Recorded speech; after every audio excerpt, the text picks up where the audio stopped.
Bonjour les Tilous, c'est Packboy pour une nouvelle review de manga. Et cette fois-ci, donc, nous allons parler de Blue Lock tome 6. Et Blue Lock tome 6 est un petit peu résumé avec justement le mot de l'auteur qui dit que justement il est content que son manga n'est pas considéré que comme un manga de sport, mais aussi un manga d'action parce que c'est deux genres qu'il adore. Et ça se ressent parce que c'est vrai qu'il y a sur la première épreuve de ce tome, tu vois pas le côté foot, tu vois plus en plus avec des hologrammes et tout ça, tu te dis ça se passe vraiment dans notre monde à nous parce que et en plus ça dit que les Allemands l'utilisent déjà cette technique. En plus c'est ça qui me fait rire, c'est que et que ça peut être véritablement vrai, mais c'est vrai que ça coûte tellement cher ces hologrammes qui ont en plus un impact physique. Alors que dans le graphe c'est pas censé avoir un impact physique. On ne peut pas toucher les choses, tu vois. C'est transparent, c'est un hologramme, c'est le principe de l'hologramme, merde. Il n'a pas de force physique. Donc, t'as l'assistante qui dit ouais, on a niqué tout le budget. Bah, tu m'étonnes. Tu m'étonnes, tu utilises des technologies qui sont même pas encore maîtrisées de nos jours. Hein? Donc, ça doit coûter cher tout ça. Et tout ça pour gagner une Coupe du Monde. Ça donne pas autant d'argent, une Coupe du Monde. Donc, arrêtez avec ça. Arrêtez. À un moment donné, en fait, ça devient beaucoup trop surréaliste. Bloc. Après, ça peut être plaisant, hein, ça peut être rigolo, il n'y a pas de souci, et c'est vachement toujours plaisant.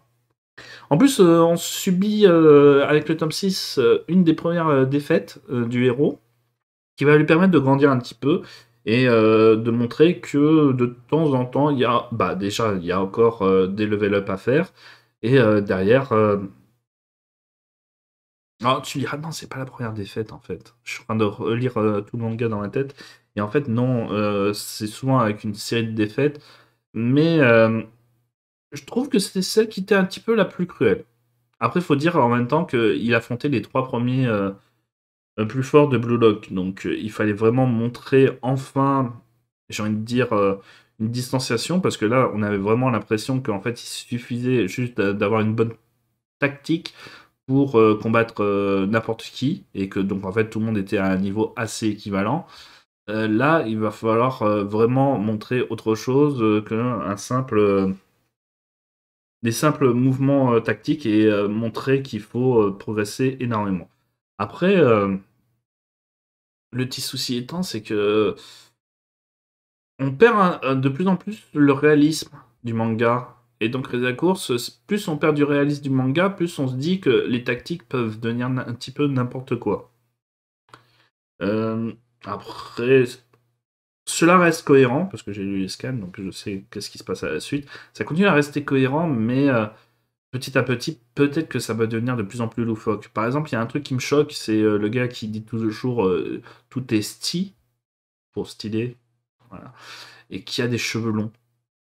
Et dans un match de foot, un gars qui a les cheveux longs et qui ne fait pas de queue de cheval, et il les a vraiment longs, hein, ça va jusqu'à ses fesses, hein, je crois, et tout ça, et il voit très peu ses yeux, et ça fait plus Sadako que joueur de foot.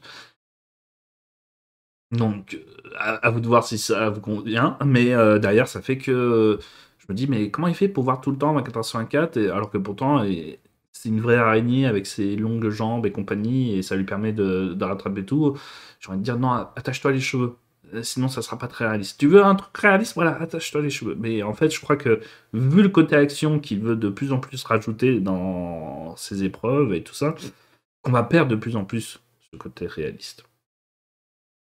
Alors, pour moi, pour l'instant, ça reste un sans faute, Blue Lock et tout, mais et ça reste le meilleur manga de sport actuellement pour moi. Mais effectivement, est-ce qu'on pourra dire encore longtemps que c'est un manga de sport? Après, tu me diras, Captain Tsubasa, quand tu regardes, il y a certains trucs surréalistes. Pareil pour la Shield 21. Voilà, hein, IQ, je me suis arrêté au tome 30, donc dites-moi si ça devient complètement farfelu, mais pour moi, ça restait un petit peu très sportif, comme Slam Dunk. Peut-être Kuroko, lui aussi, légèrement saupoudré d'irréalisme, donc ça peut encore... mais ça allait encore, moi je trouve, Kuroko. Donc dites-moi si vous, en fait, vous aimez bien quand ça reste dans le réel, ancré dans le réel, ou si derrière, quand ça devient trop surréaliste, c'est là que vous appréciez parce que vous dites que ça peut être n'importe quoi. Mais là, déjà, en fait, on a On a un passage du manga qui me rappelle un petit peu la Coupe du Monde européen dans Captain Tsubasa à la fin, où les gars marquaient du milieu de terrain, avec juste un tir, voire même du camp adverse. Donc, si déjà, en fait, le number one fait ça, ça va être difficile de ne pas progresser tout en étant toujours très terre à terre, ou alors il va falloir rebaisser le niveau à nouveau. Donc là, si dès tome 6, on level up beaucoup trop haut, ça va risquer sur la cohérence réaliste de l'œuvre. À voir si j'aurai raison ou tort. Mais lisez Blue Clock, parce que c'est très bien aussi. Voilà. À une prochaine!